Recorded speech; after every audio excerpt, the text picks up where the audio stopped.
¿Están los musulmanes interesados en la política? ¿Ellos votan? ¿Creen en los políticos o ya no creen en ellos?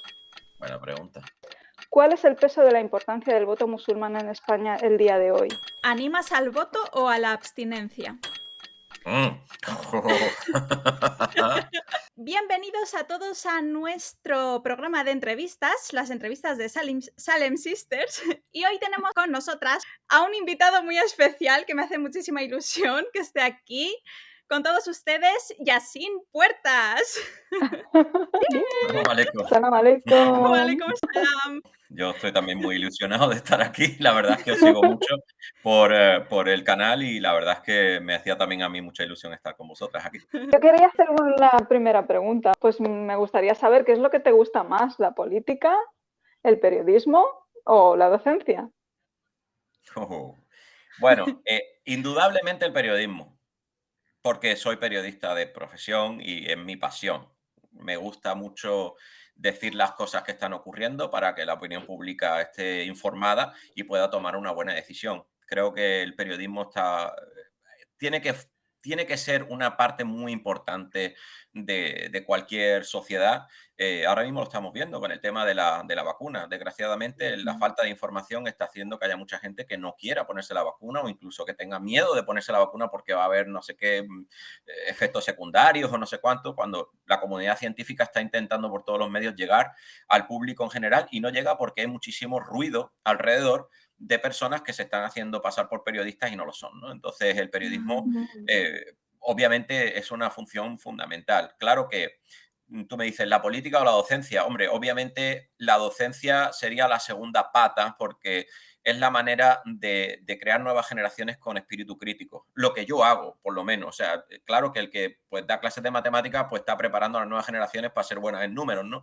Yo estoy preparando a las nuevas generaciones para ser críticos, pensadores críticos, personas que sepan de dónde viene la información verdadera y dónde está el ruido para poder separarlo y llegar a las conclusiones verdaderas. Eso de que haya gente ahora que dice, no, yo he hecho mi propia investigación. ¿Qué investigación has hecho? Has ido a Google y has visto 4 matados que han escrito un Vídeos. blog. O sea, lo encontramos todos los días. Cuando te mandan links y te dicen, mira lo que dice este artículo. Y dices, pero si el artículo pone, yo qué sé, lachorradamagrande.com y tú ni siquiera has mirado de dónde viene el artículo. Tú simplemente te has puesto a leerlo y te crees lo que escriben, ¿no? Entonces, ese Sí. tipo de pensamiento crítico yo creo que es una pata muy importante de la educación que debe de estar ahí, igual que otras asignaturas muy importantes, sobre todo porque nosotros como humanidad tenemos la capacidad de adaptarnos a los cambios, ¿no? Desgraciadamente, el cambio que se está produciendo en la tecnología y la comunicación es demasiado rápido para que nosotros nos podamos adaptar de manera natural. Y tenemos que forzar a las nuevas generaciones con un currículo adecuado para poder adaptarse rápidamente a lo que viene. Porque si esas nuevas generaciones siguen la misma tendencia que estamos teniendo nosotros, podríamos llegar a tener nuevas generaciones que van a peor o se estancan en lo que nosotros estamos viviendo ahora. Por lo tanto, yo creo que es muy necesario para poder vivir en cualquier profesión, o sea, para salir a la calle es necesario el tener espíritu crítico y por lo tanto la docencia es lo que prepara a las nuevas generaciones para poder preparar a la humanidad para estos cambios.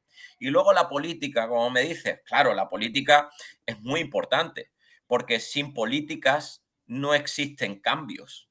Lo que pasa es que, claro, para que tú provoques un cambio en la política necesitas a una generación preparada para poder entender Claro. qué es lo que se debe cambiar y cómo se debe cambiar, apoyar a los políticos adecuados y no dejarse engañar por el populismo, que ahora está ganando mucho terreno. Pues Vox es un Sí, ejemplo claro de lo que está pasando. sí. Y aquí en Estados Unidos, Trump es otro ejemplo clarísimo de lo que pasa cuando hay ignorancia.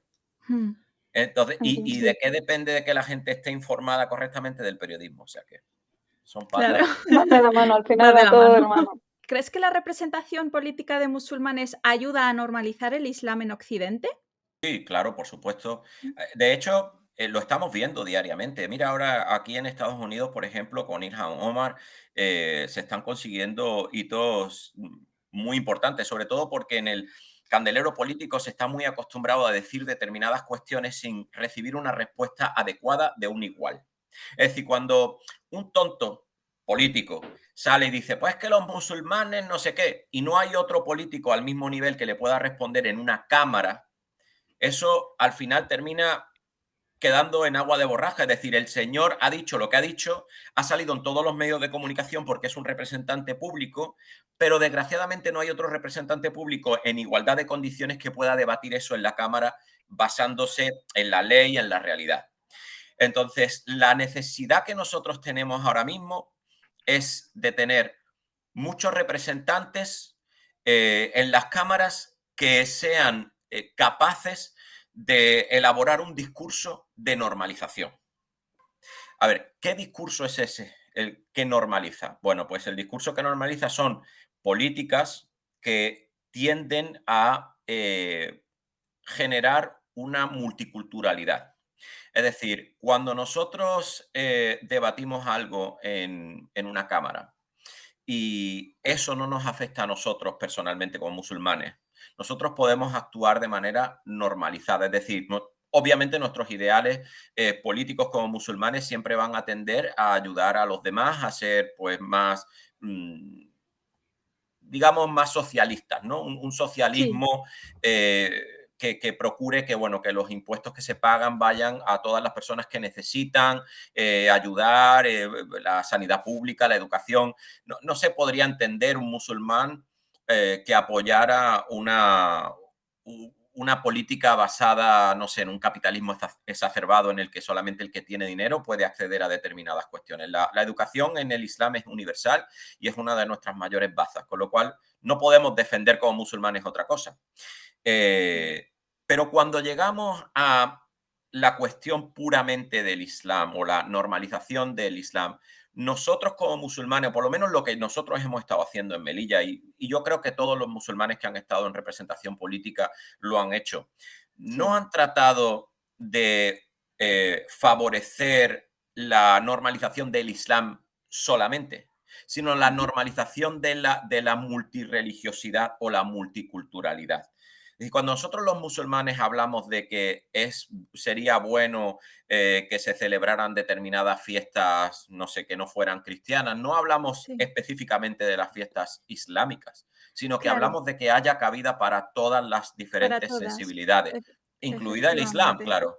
Entonces, cuando nosotros defendemos, por ejemplo, que en un comedor escolar pues se ofrezca una alternativa al cerdo, no lo hacemos solamente pensando en los musulmanes que van a comer en la cafetería, también Ujú. pensamos en los judíos que van a comer en la cafetería, también vamos Sí, a pensar en las personas que han decidido pues, ser vegetarianas. Es decir, nosotros lo que queremos es que todas las personas y todas sus sensibilidades tengan cabida y se haga, pues eso, algo exacto. Sí, para ayudar. beneficiarnos y Eh, beneficiar a quien al resto ef- con nosotros, evidentemente. Efectivamente, uno de los debates más grandes que existe ahora mismo en política en España y en otros sitios en Europa, pero ahora mismo en España, desgraciadamente, es el tema del uso del hijab en la escuela Sí, pública. sí. En España no estamos al nivel de Francia, Mm. alhamdulillah, pero Alhamdulillah. parece que hay un interés en que sí lleguemos al nivel de Francia y eso sería Ujú. muy malo. Desgraciadamente sí hay un movimiento ahora mismo importante en algunas localizaciones de España en la que sí se quiere llegar Sí, a ¿verdad? este término, a este extremo. Mm. La representación política musulmana y algunos activistas, pero sobre todo la representación política de los musulmanes no busca o no debe buscar, ¿no? Pero vamos, en general, la verdad que, alhamdulillah, se está haciendo bien. Alhamdulillah. No Ujú. busca que el hijab en concreto sea permitido. Por eso es por lo que en muchísimas ocasiones, muchos políticos, yo le he dicho muchas veces también, yo participo en un programa de radio que se llama Radio Dos Luces y Ajá. lo hemos dicho muchísimas veces, tanto Salima, mi mujer, como yo, que la lucha no es para favorecer el uso o la libertad de la libertad religiosa. No se trata de una cuestión de libertad religiosa, sino que se trata de un derecho de libertad de imagen, que son dos Mm. cosas diferentes. Porque la Ujú. libertad de imagen engloba a todo. Es decir, ¿cómo quiero yo presentarme al mundo? Y yo siempre pongo el mismo ejemplo. A lo mejor tú no lo entiendes porque tú entiendes que el hijab es otra cosa, tú no conoces la religión, tú te piensas que es una cosa que se le impone a las mujeres, etcétera. Piensa en un niño o una niña que sea trans, por ejemplo, y que quiere presentarse al mundo con un género que es diferente al género que obtuvo al nacer. Hoy en día tú defenderás esa posición, obviamente, y no se te ocurriría en un reglamento interno de centro poner una sola coma ni un solo punto que tenga que ver con, no, tú tienes que presentarte al mundo Muy con el bueno, sexo con el que tú tuviste al nacer, a mí muy me da bueno. igual tu situación, ¿no? Bueno, pues esto es exactamente lo mismo. Cuando una mujer se quiere poner su hijab, no se Sí, lo pone, no tiene que explicarte a ti cuál es la excusa por la que se lo pone. Esa es la imagen con la que quiere ella presentarse al mundo. Y las razones son, como dice Salima, son millones. Hay una razón por cada musulmana que se lo pone. exacto, Puede ser por una exacto. cuestión religiosa, puede ser por una cuestión cultural, puede ser por una cuestión de lo que sea, ¿no? Entonces, de la misma forma, además, el hijab se entiende que es el pañuelo en la cabeza. Pero en el Sí, momento en el que a ti te ponen un uniforme en el que tú tienes que llevar una falda a la mitad del muslo, estamos en el mismo problema. es Y verdad. Sí, englobamos, o el político debe de englobar a todas las sensibilidades, porque puede ser que una niña que no sea musulmana no quiera ir con una falda por el medio del muslo, porque no le apetece llevarlo Claro, así, porque no quiere, claro. pues eso, no quiere mostrarse así al mundo y quiere llevar pantalones o quiere llevar una falda exacto. más Sí. larga. Mm, Esa es la cuestión y por eso es por lo que digo que los políticos en ese sentido están haciendo, yo creo, un buen trabajo porque están intentando globalizar, están intentando convertir esta lucha en eso, en una lucha para conseguir una multiculturalidad o una multisensibilidad con independencia de que sea una cuestión religiosa, que sea una cuestión cultural, que sea una cuestión de cualquier otro tipo. ¿Sientes que las condiciones y las necesidades de los musulmanes son consideradas por los diferentes partidos políticos y por los políticos? Bueno, algunos políticos más que otros y algunos partidos políticos más que otros. Desgraciadamente, hoy en día los partidos políticos que están ahora mismo más en el candelero y los que consiguen muchísimos más votos que los partidos pequeños, lo hacen por una cuestión puramente populista. Es decir, hay partidos políticos que utilizan a los musulmanes como parte de su programa político y entonces, mm, pues, la multiculturalidad y tal. Y entonces, claro, eso es precisamente lo que ataca el partido político contrario que justamente pues aboga por lo contrario, no porque crea en ello, sino porque hay un montón de gente que les vota que creen, por ejemplo, que los musulmanes somos terroristas. Entonces, si ellos no Sí, dicen cosas como esa, pues no consiguen los votos que necesitan. Entonces, ahí tienes a claro. Vox diciendo cosas que a lo mejor ni creen, ni saben, ignoran, pero saben que les dan muchos votos. Y el otro Sí, partido ya, político que, por ejemplo, puedo hablar del Partido Socialista, ¿no? Que está ahora mismo en el gobierno. Muchas de las iniciativas que se llevan a cabo por parte del Partido Socialista no tienen como objetivo mejorar o normalizar el Islam, sino simplemente conseguir una serie de votos de personas que están sensibilizadas con el hecho multicultural. mm, Y punto. sí, ya, Pero así. claro, desgraciadamente son medidas a corto plazo y son medidas que Mm, son muy efectivas electoralísticamente hablando, pero no claro. son medidas de peso. No se, por ejemplo, como un ejemplo, no se normaliza las clases de Islam, por ejemplo, en la escuela Mm, pública, por ejemplo. No se reúnen a personas de conocimiento del Islam para tomar determinadas decisiones que van a afectar a los musulmanes. Mm, sí, se hacen cosas que son muy electoralistas. sí, Claro que sí es verdad que cada vez hay más políticos más cultivados y eso es muy bueno. Cuando un político ha ido a la universidad y tiene mundo y ha vivido a lo mejor en otros sitios, no es lo mismo un político que no ha salido de España, que tiene prácticamente el bachillerato, no ha estudiado una carrera y no tiene el background necesario para poder entender cómo funciona esto. Ahora un señor que a lo mejor ha sido enviado especial en Dubái y ha vuelto a España y se ha metido en política, ese señor posiblemente haya conocido mucho más el Islam porque lo ha vivido más sí, de cerca, aunque él mismo no sea musulmán. Y es verdad que, y me gustaría dejar esto claro, no tiene por qué ser un político musulmán el que mejor represente o mejor favorezca a los musulmanes y a la sí, normalización ¿no? del Islam. Para Mm, nada. Lo que es pasa es que importante saberlo. desgraciadamente hoy en día hay muchísimo tanto por ciento de ignorancia entre los que no son musulmanes con respecto a lo que es el Islam, que los que son musulmanes sí, que lo claro. viven diariamente. Mm, Pero Sí, de verdad que, alhamdulillah, cada vez hay más políticos que aún no siendo musulmanes, incluso siendo ateos, entienden la sensibilidad sí, que tiene que haber en la política con respecto a las diferentes sensibilidades religiosas. Efectivamente, mashallah, qué bueno eso. La vocación, ¿no? Es la diferencia entre la vocación y la... Claro, Exacto. sí, efectivamente. ¿Crees que están los musulmanes interesados en la política? O sea, ¿ellos votan, creen en los políticos o ya no creen en ellos? Y es una pregunta muy interesante, por cierto, porque es verdad que hay muchos musulmanes que no están interesados en la política. Bueno, interesados en la política hay muy pocos, ¿no? Que quieran meterse en política, me refiero. Eh, por las razones correctas, quizá a lo mejor también. Porque sí que es verdad que habrá gente que quiera meterse en política por las razones incorrectas, pero el que quiere meterse en política tiene que ir a servir y no a servirse, ¿no? Y es una vida de sacrificio, porque tienes que estar pues eso, intentando defender las causas y sufriendo en tus propias carnes pues eso, el rechazo de muchas personas, pelearte con unos, con otros, intentar ser. Desgraciadamente no hay tanta gente que quiera sacrificarse en eso, ¿no? En cuanto al tema del voto, lo que tú dices de que si el musulmán al menos por lo menos está interesado en política en el sentido de dar su voto a alguien. Desgraciadamente, esto es algo que ocurre a nivel global, no solamente en la cuestión de los musulmanes, sino a nivel global. Hay muchísima gente que no confía en los políticos y por lo tanto se abstiene. El tema está en que si tú te abstienes, estás dejando que otros decidan por ti. Y en democracia no existe un partido político perfecto, no existe. Cuando el musulmán ve, igual que cualquier otro grupo, ve que hay un partido político que le puede beneficiar más o es más justo en general que otro partido político, en mi opinión, debe de apoyarlo.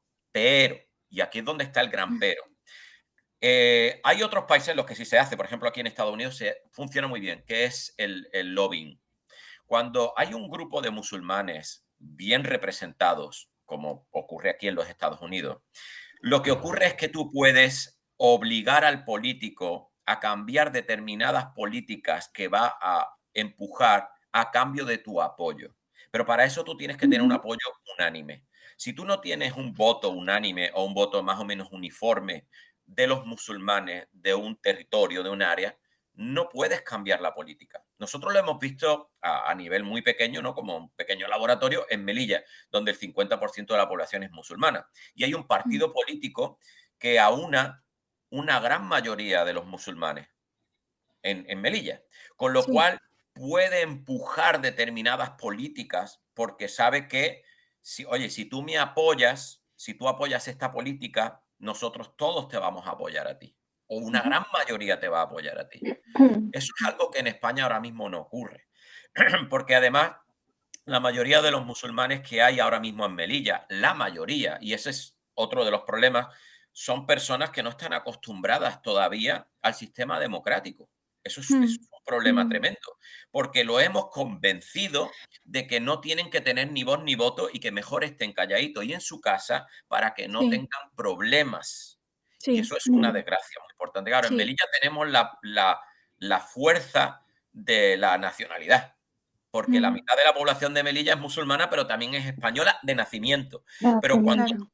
o eres residente o acabas de obtener la nacionalidad española o eres de primera generación, a lo mejor tú has nacido en España, pero tus padres son inmigrantes, entonces te han inculcado esa cultura de no te metas en problemas, no te Sí. metas en política, tú no vayas a votar, que luego te van a mirar, te van a apuntar en una lista y te van a echar. Esto nos ha Sí. ocurrido en Melilla antes del año 1986. Bueno, cuando ocurrió en el año 1986 en Melilla la normalización de la población musulmana que no era ciudadana y se dio la nacionalidad por esa lucha que hubo contra la ley de extranjería, pues de repente Melilla tenía 30.000 habitantes y de repente pasó a 65.000. O sea, de la noche a la mañana aumentó al doble la población nacional. ¿Tú crees que Sí. esas personas todavía estaban acostumbradas a decir, no, ahora que tengo mi carnet, ahora voy a exigir mis derechos? No, esa Ya. gente le No. dieron su carnet, se metieron en su casa, cerraron la puerta y miraron por la ventana o que a mí Sí, no me vengan a quitar esto porque claro. me ha costado mucho trabajo Sí. conseguirlo. Y esa cultura se la han inculcado a sus hijos. Y estamos ahora Ya. apenas consiguiendo que una tercera generación entienda la importancia de apoyar a un partido político en su ciudad. Y alhamdulillah ahora está gobernando Ahora el ya. partido Coalición por Melilla con otros dos partidos. Está gobernando con el Partido Socialista y está gobernando con Ciudadanos. O sea, imagínate, son tres partidos que En principio, bueno, el Partido Socialista y Coalición por Melilla más o menos se pueden entender, pero Ciudadanos no tiene absolutamente nada que ver. Sin embargo, pues fíjate cómo ocurren las cosas, ¿no? Se Sí. juntan los tres para poder llegar a un acuerdo de gobierno y poder impulsar esas iniciativas de las que estábamos hablando, ¿no? Claro. Perdona, Yasin, pero es que antes has dicho que con la abstinencia te arriesgas a que hagan con tu voto lo que quieres, pero si tú haces una abstinencia activa, no pueden hacer nada con tu voto, porque no es como dejar tu voto en blanco. Cuando tú votas en blanco, es que la ley DONT es una de las desgracias más grandes que tenemos nosotros en el sistema electoral español. Eso es indudable porque desgraciadamente no ayuda a la representación equitativa de la población española. Mm.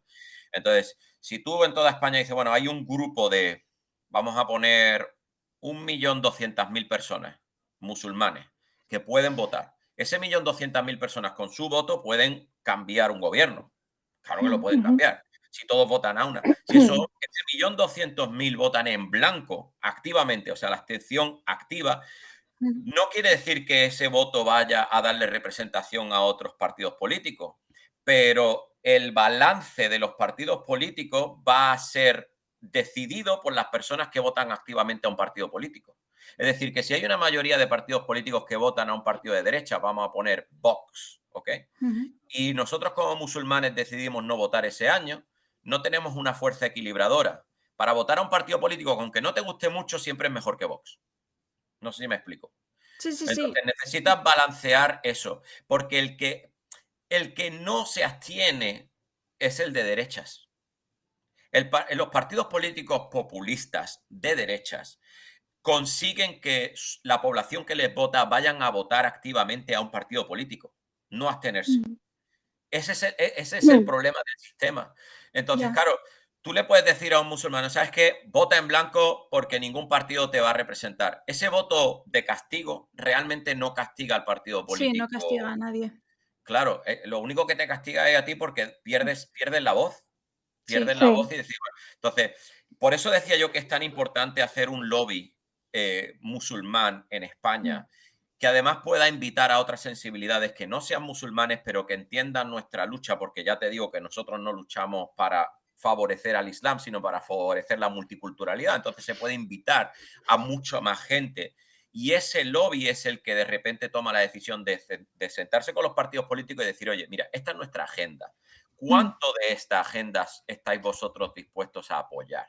Y entonces el que más puntos de esa agenda esté dispuesto a apoyar, ese es el que recibe tu voto y tu apoyo. ¿Qué es lo que se hace aquí en Estados Unidos? Aquí nada más que hay dos partidos. Puedes votar republicano, puedes votar demócrata. Y los Ujú. lobbies funcionan así. Ellos se reúnen con los partidos políticos y le dicen, mira, esta es nuestra agenda, ¿cuántos puntos de la agenda estáis dispuestos a apoyar? Claro que obviamente, pues si uno de mis puntos de la agenda es controlar las armas, pues el Partido Republicano ya sé que no me va a apoyar. ¿Por qué? Pues porque tiene otro lobby muchísimo más grande y muchísimo más poderoso, que es el NRA, Ujú. bueno, es la Asociación del Rifle, que Mm. no les va a dejar que apoyen un control de armas. Por lo tanto, ellos toman la Mm. decisión y dicen, los musulmanes me dan menos votos que los de las armas. Entonces los republicanos prefieren darle el apoyo a los de las armas y a lo mejor el Partido Mm. Demócrata, pues dice, pues nosotros sí podemos comprometernos a esto. Y al final es un juego. La política Ya. es un juego. No, el político Mm. necesita votos. Para poder hacer algo necesita votos. Y si tiene una agenda que puede ser mejor o peor para ti, a lo mejor tú no concuerdas con sus ideas o lo que sea, pero el político que tiene sus ideas, tiene una lista de ideas, pero esa idea él sabe que las va a tener que transformar a lo que la gente que está dispuesta a votar le quiere oír, aunque Mm. él mismo no considere que eso sea bueno o no forme parte de su ideología o de su idiosincrasia. A mí no me sorprendería nada que Abascal, por ejemplo, la mitad de su discurso él ni siquiera cree en él, pero sabe que con ese discurso es con el único discurso con el que él puede mantener su sillón en el Congreso. Entonces, él Entiendo. piensa, ¿qué Ya. voy a ser? ¿Franco? ¿Y voy a decir lo que pienso? ¿O digo lo que quieren escuchar el tonto del pueblo que me va a votar? Bueno, pues le Mm. digo al tonto del pueblo que me va a votar que, pues, como lo ha dicho Casado hace poco, que dice que es que los catalanes están poniendo piedras en las mochilas a los alumnos que no quieren hablar catalán. Y se ha quedado tan tranquilo. Y Qué sabe que, pena. sabe que es falso. Él mismo sabe que es falso. ¿Cuánta gente en España se ha creído eso? Un montón de gente. Y Ya. gente que le va a votar, claro. ¿Cómo animarías a la comunidad musulmana a interesarse por este cambio del no votar, ¿no? Del miedo al voto, como habías comentado hace un momento, a iniciarse a conocer sus derechos y saber la importancia del voto y elegir dentro de todos los partidos políticos? Pues con el famoso y clásico que viene el lobo. Y el lobo tiene cara y tiene, o sea, ahora mismo lo estamos viendo, las cuatro patas, las orejas, todo. Vox está ahí. Y como Vox van a salir otros partidos políticos. Y si Vox tiene mucho éxito, el Partido Popular no va a dejar que Vox tenga tanto éxito y se va a radicalizar para poder quitarle parte del éxito que está teniendo. Y esto es algo que está ocurriendo en toda Europa. Y es algo que está ocurriendo en otras partes del mundo, pero sobre todo en algunas partes de Europa, vosotras lo sabéis, hay partidos políticos muy radicales que están diciendo cosas tremendísimas, que están ganando muchísimo terreno. Sí. Entonces, oye, chicos, está muy bien que tú digas que esos son unos ignorantes y que no sé cuánto tal, pero es que esos ignorantes también tienen el poder del voto, igual que lo tienes tú. Sí, exacto. Entonces, ¿vas a utilizar tu poder del voto para balancear a esos ignorantes o vas a dejar que esos ignorantes decidan qué es lo que se va a hacer con el gobierno de tu ciudad o de tu país? Muy bueno. Bueno, nosotros queremos aprovechar la herramienta que tenemos tan potente que son estos medios de comunicación a nivel social para que los jóvenes o las personas que hasta ahora pues, no se habían animado a votar entiendan la importancia del voto y tomar conciencia respecto a ella. Cada vez se escucha más musulmanes dentro de la política y eso también nos ayuda a abrir un poco la perspectiva de que ahora sí nos están mencionando. Antes no éramos quizás tan conscientes de que se podía hablar de nosotros, ¿no? de nuestros derechos. Y no sé, si tú tuvieras que dar en plan titular, como un ánimo a las personas que nos están viendo a no perder ese derecho que tienen, ¿qué les dirías?